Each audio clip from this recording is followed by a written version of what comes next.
north by Blue Cross Blue Shield of Illinois. As the Boys State High School basketball playoffs tip off this week, one first-year coach has come full circle after being one of our city's brightest basketball talents. It's only a short 10-minute drive from Farragut Academy, where Ronnie Fields once teamed with Kevin Garnett as an electrifying, high-flying duo, to Hope Academy, where Fields now shares his knowledge and vast experiences both in and out of the gym. His story, his journey, is tonight's Gimme 5.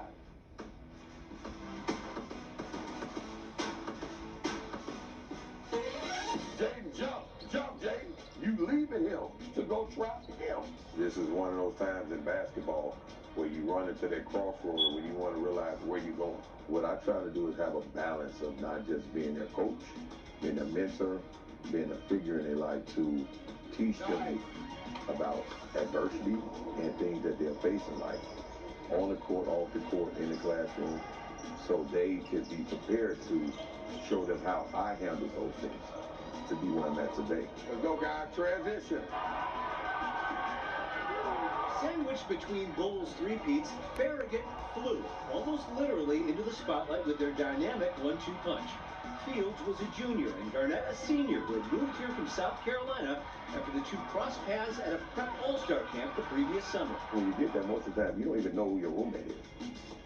So we get there, you sign in, boom, here is your key. I walk in my room, who you think my roommate? A tree. Kevin. And from that night, you talking about talking.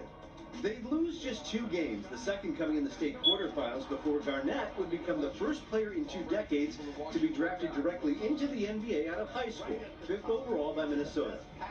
But in the week before the city playoffs of Fields' senior year, he used an assistant coach's car to take a late-night drive by himself in the western suburbs.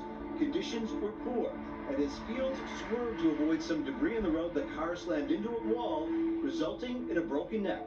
His All-America prep days came to a premature end, with 8 months of recovery and rehab temporarily roadblocking his own career. I look at 3 things that could have took place in there. Either paralyzed in a wheelchair for the rest of my life, from the neck, or dead the way that accident occurred. Or you'll be able to play 17 years, set records around the world, come back, run a successful program, and then be able to get back to the youth.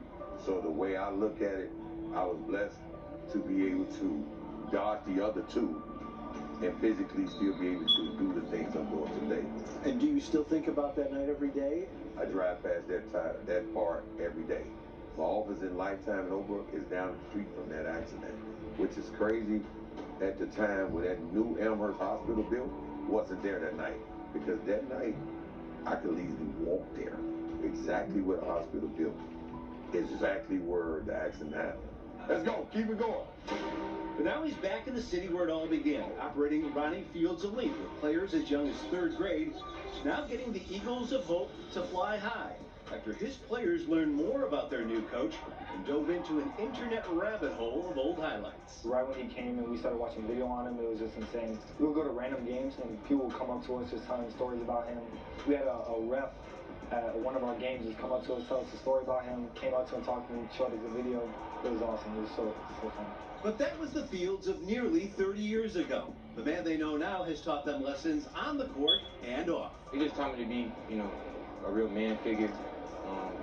Me, my mom, my sister, it's just us 3, so I have a lot of responsibilities. And he's taught me a lot how to just take control through life and on the court. How life can just change in an instant.